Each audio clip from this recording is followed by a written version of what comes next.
Long before people had a name for dogs, and long before anyone tried to breed animals on purpose, a very unusual relationship began forming around ancient human camps.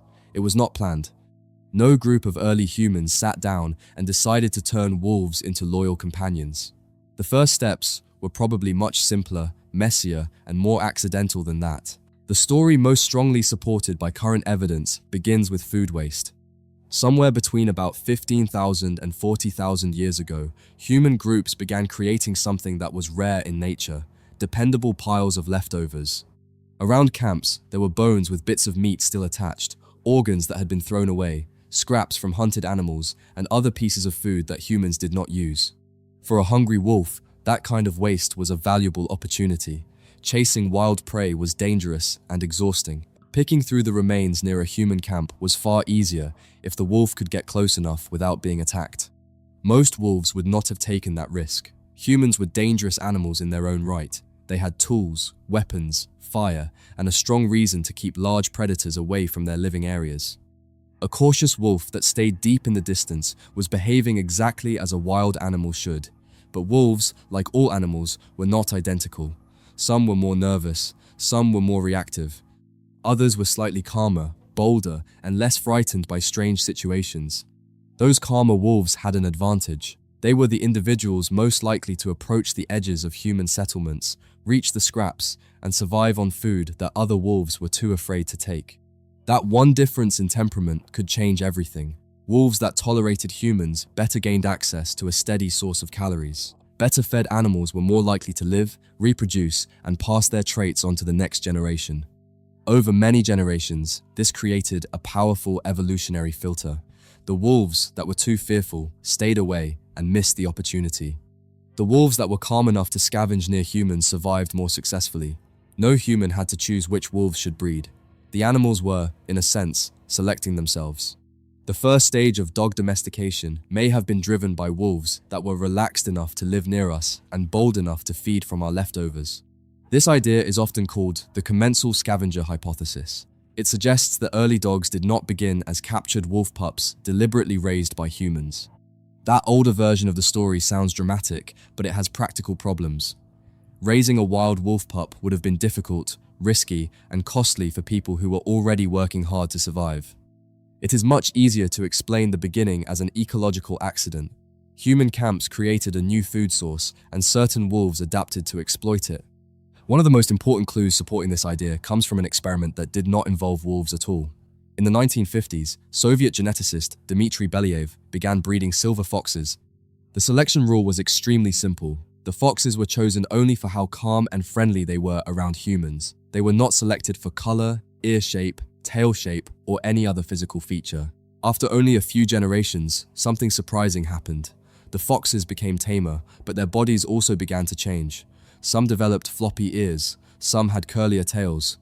Some showed white patches in their fur. Their faces became slightly shorter and softer. Their stress responses also changed. In other words, when researchers selected only for friendliness, a whole set of dog-like physical traits appeared alongside it. This pattern is known as domestication syndrome. Across many domesticated animals, similar traits tend to appear together. Reduced fear, softer features, changes in coat color, floppy ears, curled tails, and more juvenile-looking faces. Scientists think this may be connected to the neural crest, a group of cells active early in development. These cells help shape parts of the nervous system, the adrenal glands that influence stress responses, pigmentation, cartilage in the ears and tail, and other body features. That connection matters because it explains how early wolves could start looking more dog-like without anyone intentionally breeding them for appearance. If natural selection favored wolves with lower fear around humans, then other traits may have followed as a side effect. A calmer temperament could have pulled changes in face shape, ears, tails, and coloration along with it, because those traits were connected through the same developmental pathways. Another key part of the dog story is neoteny, which means keeping juvenile traits into adulthood. Dogs often retain puppy-like features and behaviors long after they are fully grown. Compared with wolves, many dogs have rounder faces, shorter snouts, and more playful adult behavior. Adult wolves usually become more cautious, serious, and socially rigid as they mature. Dogs, by contrast, often stay flexible, playful, and socially open throughout life.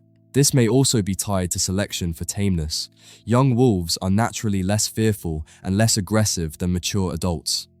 If generation after generation favored animals with lower fear and more social flexibility, the result would be a population that stayed more juvenile in both body and behavior. In that sense, dogs may not simply be wolves that became friendlier. They may be wolves whose development shifted so that some youthful traits remained active for life.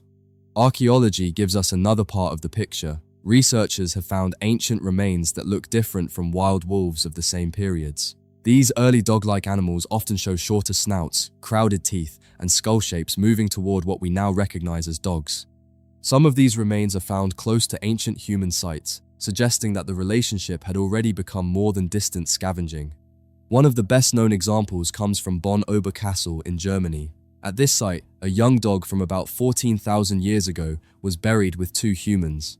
Evidence from the animal's remains suggests it had survived a serious illness for a significant amount of time. A sick young animal would not have been able to hunt or fend for itself effectively. Its survival strongly suggests that humans fed and cared for it.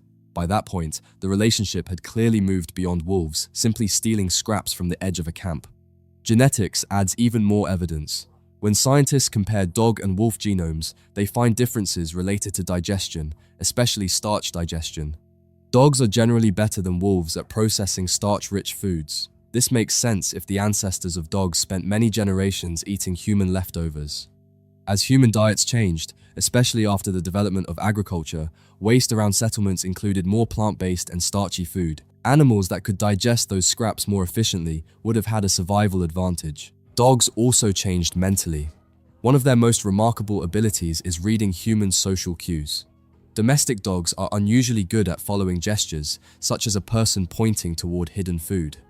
In some experiments, dogs outperform chimpanzees at this specific kind of human-directed communication, even though chimpanzees are much more closely related to us. That suggests early dogs were shaped not only to tolerate humans, but also to pay attention to us and respond to our behavior. For an animal living near people, that skill would have been extremely useful. A wolf-like scavenger that could read human movements, moods, and signals would be better at avoiding danger and finding opportunity. Over time, the individuals most able to understand human social environments would have gained an advantage. This helped transform the relationship from simple scavenging into cooperation. There is still debate about exactly where and how often dog domestication happened. Some genetic studies point toward a single origin somewhere in Eurasia. Other research suggests the possibility of more than one domestication process, perhaps in different regions, with later mixing between populations. The broad outline is clear. Dogs came from ancient wolves and developed through a long relationship with humans, but the exact location, timing, and number of origins are still active scientific questions.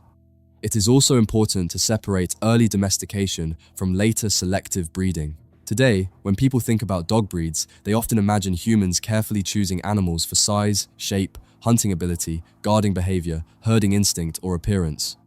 That kind of intentional breeding absolutely happened, but it came later.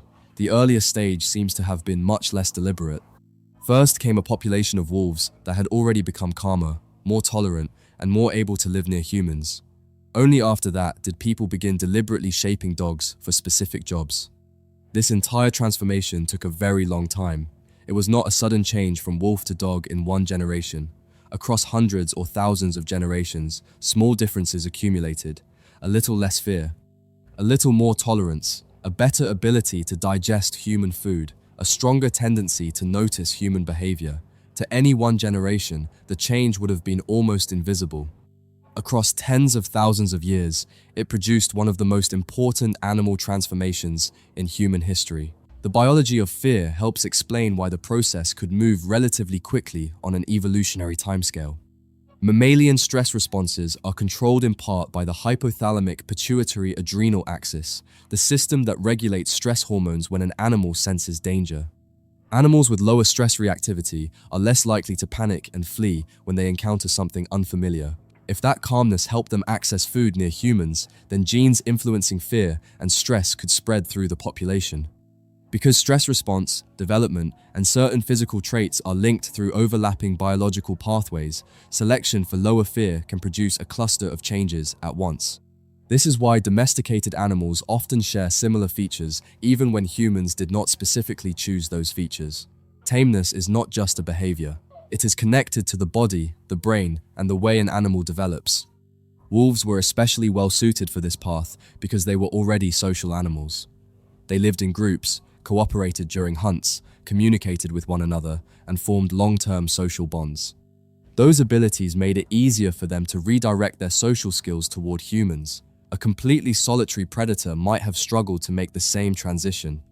Wolves already had many of the tools needed for life in a social partnership. Evolution only had to reshape where those tools were aimed.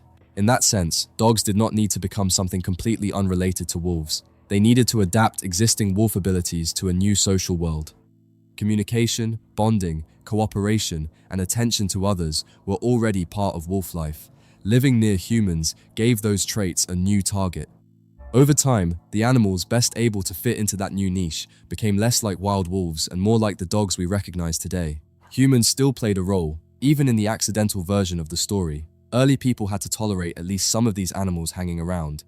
In many cases, humans probably did chase wolves away or kill them if they came too close. But calmer, less threatening individuals may have been allowed to remain near the edges of camp. They may have cleaned up waste. They may have alerted people to danger by reacting to predators or strangers, or they may simply have been harmless enough that removing them was not worth the effort. That quiet tolerance mattered. Without humans allowing some wolves to stay nearby, the selective pressure could not have continued for generation after generation. The process did not require a deliberate plan, but it did require repeated contact. It required human settlements stable enough to create predictable waste and wolf populations bold enough to keep returning. This connects dog domestication to larger changes in human life. The earliest stages likely depended on people using camps or settlement areas long enough for food waste to become a reliable resource. If humans had moved constantly with no repeated or semi-stable living sites, there would have been no dependable leftovers for wolves to exploit. The rise of dogs was therefore linked not only to wolf behavior, but also to changes in how humans organize space, food, and community. Dogs are unusual among domesticated animals. Cattle, sheep, goats, pigs, and chickens were domesticated mainly for clear resources such as meat, milk, eggs, wool, labor, or materials. Dogs appear to have come earlier than many of those animals, probably before agriculture, and not because humans were trying to create a food source. The first benefits may have been indirect: cleaner camps, warning signals, hunting help, protection, and eventually companionship. But the relationship seems to have begun before anyone could have predicted what it would become. So, how did ancient humans create dogs? The best answer is that they did not create them in the planned way people often imagine. Human camps accidentally produced a new ecological opportunity. Some wolves were calm and bold enough to take advantage of it. Those wolves survived and reproduced more successfully. Over many generations, natural selection favored animals that were less fearful, more socially flexible, better at eating human food, and more skilled at understanding human behavior. From that slow process came the first proto-dogs. They were not designed, they were not invented. They emerged from leftovers, proximity, tolerance, and thousands of years of small evolutionary choices. A hungry wolf approached a human camp because the risk was worth the reward. Its descendants kept making that same choice. Eventually, the animal standing at the edge of the fire was no longer quite a wolf. It was the beginning of the dog,